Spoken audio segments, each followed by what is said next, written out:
Blood doesn't count pennies for a roof over its head.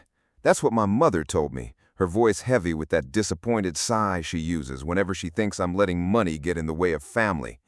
But my mother wasn't the one standing in the dark hallway at 6 in the morning, watching my wife Sarah calmly reach into the breaker box and flip the main switch, cutting the power to the entire house.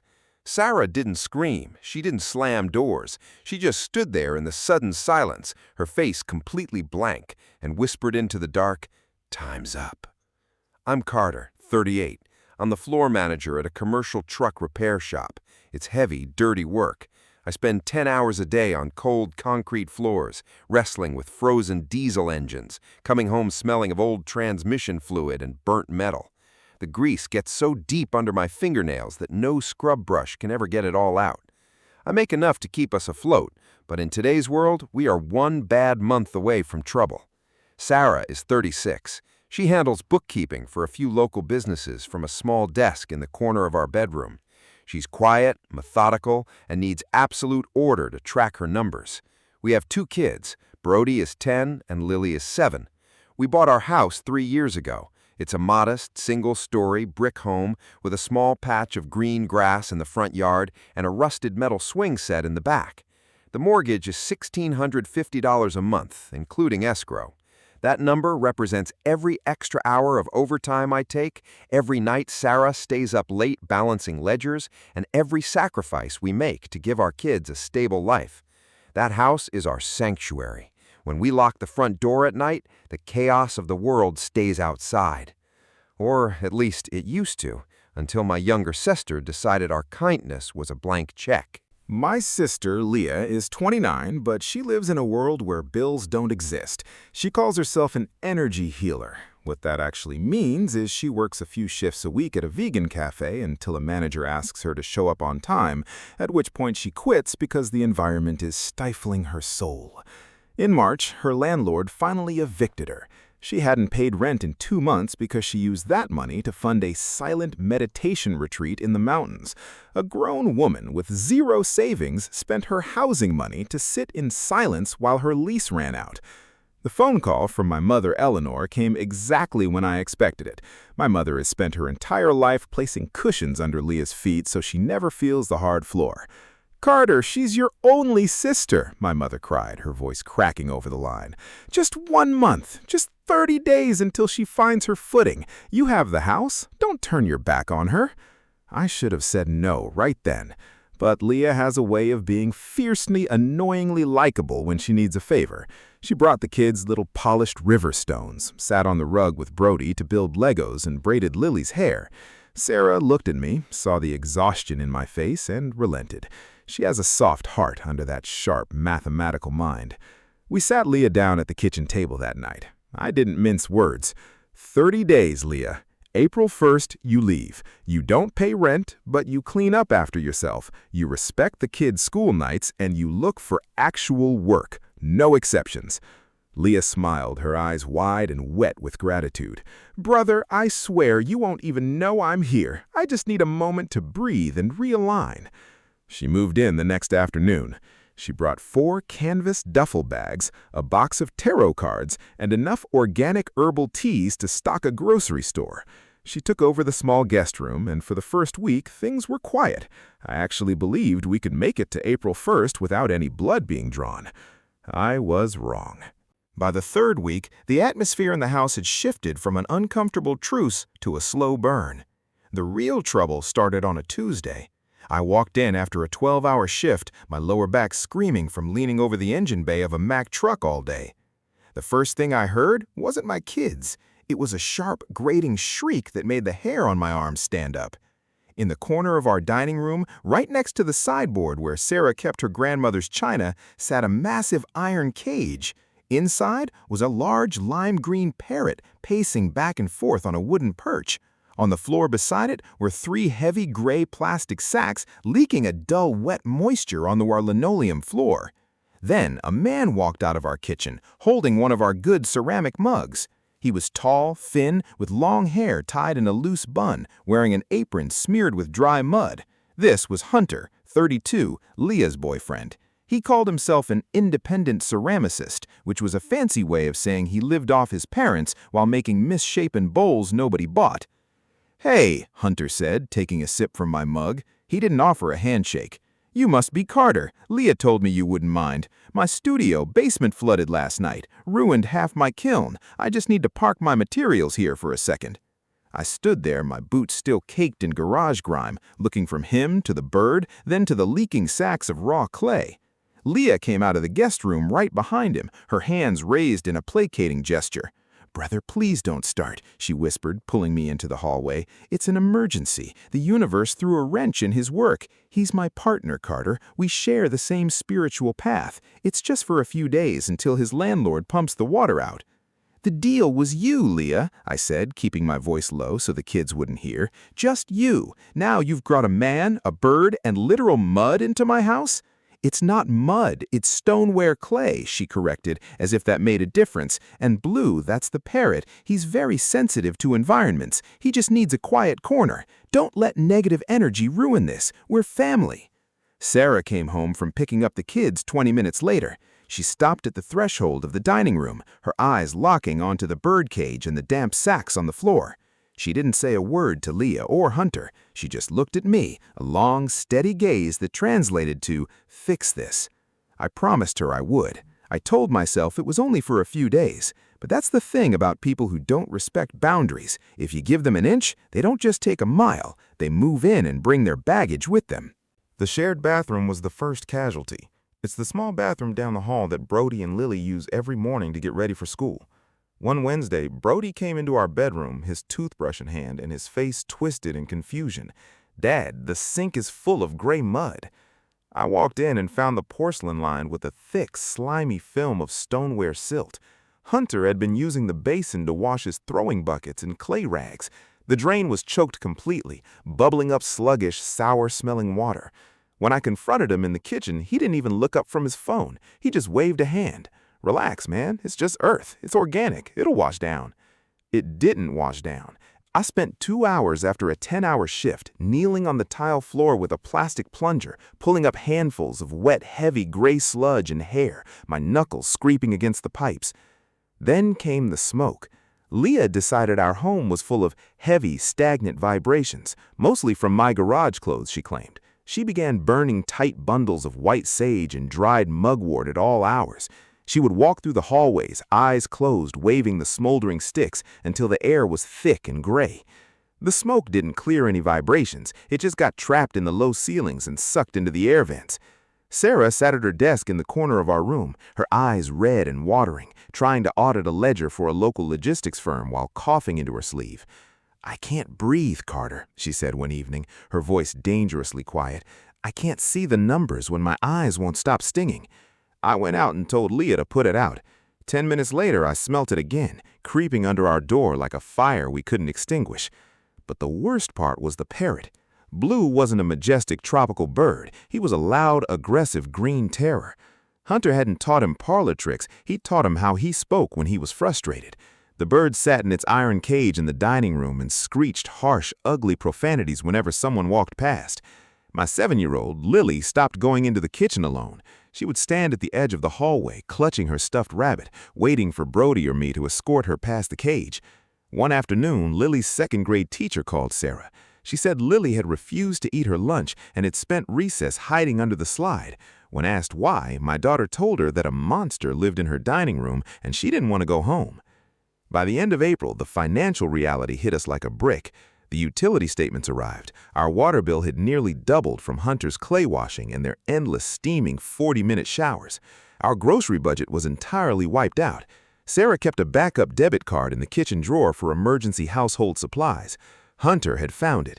He didn't use it for milk or bread. He took it to a specialty grocery store downtown, charging $90 at a time for small jars of raw macadamia butter, cold-pressed green juices, and specialty flour, claiming her body was a temple that couldn't handle conventional food. Not once did either of them offer a single dollar toward the bills. Not once did they ask if we needed help with the cooking or the cleaning. They moved through our house like wealthy tourists, consuming our food, burning our electricity, and turning our children into strangers in their own home. Every single thing they used was paid for by the grease under my fingernails and the ache in Sarah's shoulders, and they didn't care. To them, our labor was free, and our home was just another place to park their luggage until the next whim took them. The breaking point happened on a Thursday night. I came home at 2 in the morning after an emergency repair on a long-haul refrigeration truck. My clothes were damp with sweat, my knees clicked with every step, and my eyes felt like they were full of sand. I wanted a glass of water and 5 hours of quiet sleep. When I unlocked the front door, the house was dark, but it wasn't quiet.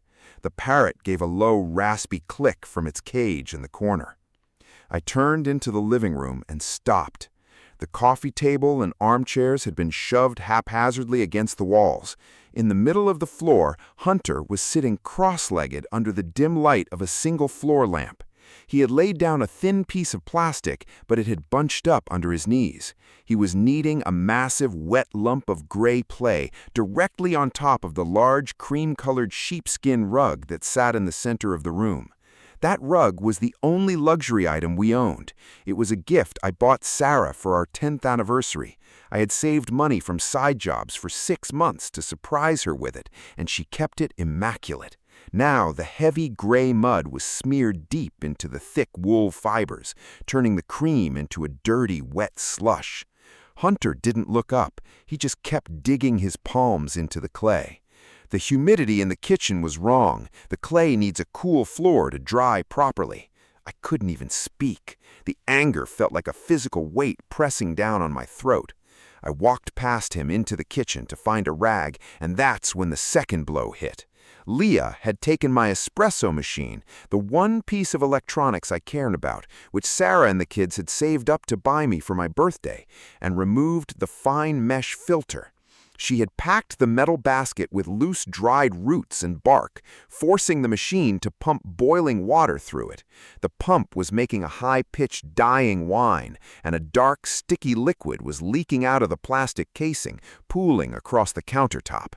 But neither of those things compared to what I saw at the kitchen table. Brody, my 10-year-old son, was slumped over the hard wooden surface, his head resting on his crossed arms. He was fast asleep, shivering slightly in his t-shirt. The air in the back hallway was completely white with smoke. Leah had left a thick bundle of sage burning in a dish right outside the kid's bedroom door to clear the energy before the new moon.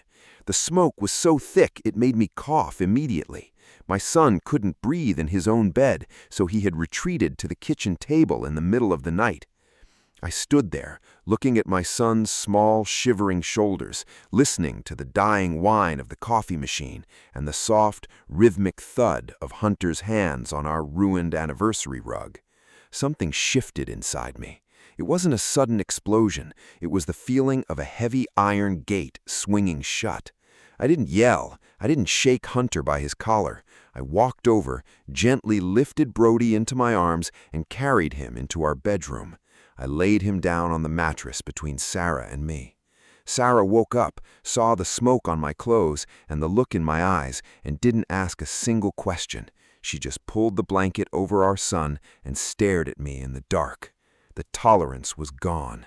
The sister I loved was gone. All that was left were two strangers eating away at the life we had spent a decade building. I called my mother at 3 in the morning. I told her if she didn't come to the house right now, I was putting her daughter's things on the curb. She arrived 45 minutes later, her coat clutched around her shoulders, her eyes wide with frantic panic. She stood in our living room, looking at the scene. Hunter hadn't stopped. The lump of clay was smaller now, but the sheepskin rug was completely ruined, a heavy gray circle stamped into the center of the delicate wool. The air still carried the thick, suffocating sting of the burnt sage. "Look at this, Mom," I said, my voice low and dangerous. "Look at what they've done. Your daughter's boyfriend ruined Sarah's anniversary gift. They choked my kids out of their beds with smoke. They used our emergency card to buy expensive food while Sarah and I skipped meals to pay the mortgage." Eleanor looked from the rug to the kitchen, where Leah was now standing, looking small and victimized, her lower lip trembling. My mother didn't yell at them. She didn't offer to clean the mud. Instead, she turned to me, her hand reaching out to touch my arm. "Carter, please," she whispered. It's just a rug. It can be washed. They are trying to build a life together. Hunter is an artist. He doesn't understand these practical things the way you do. You've always been the strong one, the stable one. Why must you be so small-minded when your sister is finally trying to find her path? I pulled my arm back from her grip. The excuse was 30 years old, replayed 1,000 times for 1,000 different failures. I turned my head and looked at Sarah. She was standing at the entrance of the hallway.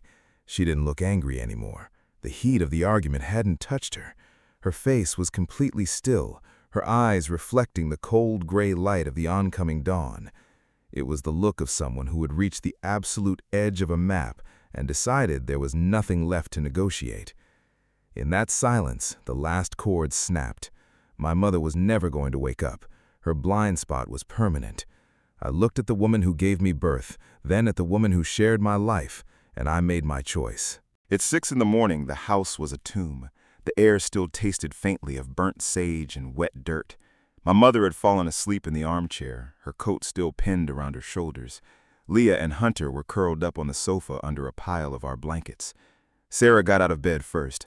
I followed her into the dark hallway. She walked past the living room without a glance, straight to the breaker box by the back door.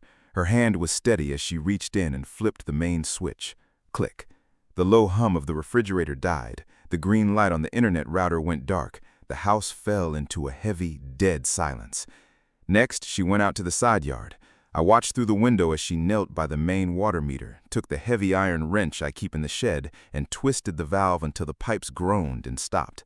When she came back inside, she was holding the heavy-duty utility knife from my toolbox. She walked into the living room. Hunter was shifting, waking up from the sudden drop in temperature. Sarah didn't say a word to him. She knelt on the floor, pressed the silver blade into the center of the ruined sheepskin rug, and dragged it down the middle. The sound of thick wool tearing open was sharp, like a bedsheet ripping. Leah bolted upright, letting out a small shriek. Hunter rubbed his eyes, staring in disbelief, as Sarah calmly rolled up one half of the muddy sheepskin rug, carried it to the front door, and flung it out onto the wet grass. Then she came back for their things. She grabbed the canvas duffel bags by the straps and dragged them down the steps. She grabbed the heavy sacks of wet clay, the plastic tearing as she hauled them across the porch, leaving a gray trail behind her. Finally, she picked up the iron bird cage. The parrot began to thrash against the bars, screeching a string of foul words into the cold morning air. She set the cage firmly on the driveway. "What are you doing?" Leah screamed, her voice cracking as she ran to the door. "Mom, look at her! She's throwing our lives away!" My mother woke up trembling, but Sarah didn't let anyone speak. She stood on the threshold, the utility knife still loose in her right hand. She looked at her watch. "It is 6:12, Sarah said. Her voice wasn't loud. It was flat, cold, and entirely devoid of anger. It was the tone she used when a ledger didn't balance and she had to erase a mistake. "I called a locksmith 20 minutes ago. He will be here at 6:20 to change every lock on this house. Anything you own that is still inside this door at 6:20 goes into the incinerator at Carter's shop." She turned her eyes to Hunter, who was standing in his socks, his face turning red with fury. "And if that bird is still on my grass when the locksmith pulls in, I'm opening that cage door and letting it find its own way in the sky. You have 8 minutes. Hunter puffed out his chest, stepping toward Sarah with his fists clenched. "You can't do this, you crazy!" I stepped out of the hallway's shadow, moving right beside my wife.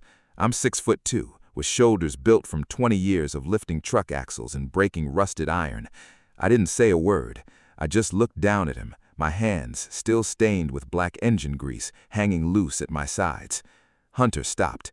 He looked at my face, then at my hands, and swallowed whatever he was about to say. They didn't argue. In less than 6 minutes, they were shoving wet clay, torn blankets, and a screaming green parrot into the back seat of Hunter's rusty hatchback. The tires spun on our lawn, tearing up the turf as they backed out into the street and vanished. They had nowhere else to go, so they crammed into my mother's tiny apartment downtown. 3 adults, 3 heavy bags of clay, and a foul-mouthed green parrot in a 500-square-foot space. It took exactly 12 days for the illusions to shatter. My mother called me on a Tuesday evening. Her voice didn't have that theatrical, tragic tone she usually used to gain sympathy. She just sounded old, exhausted.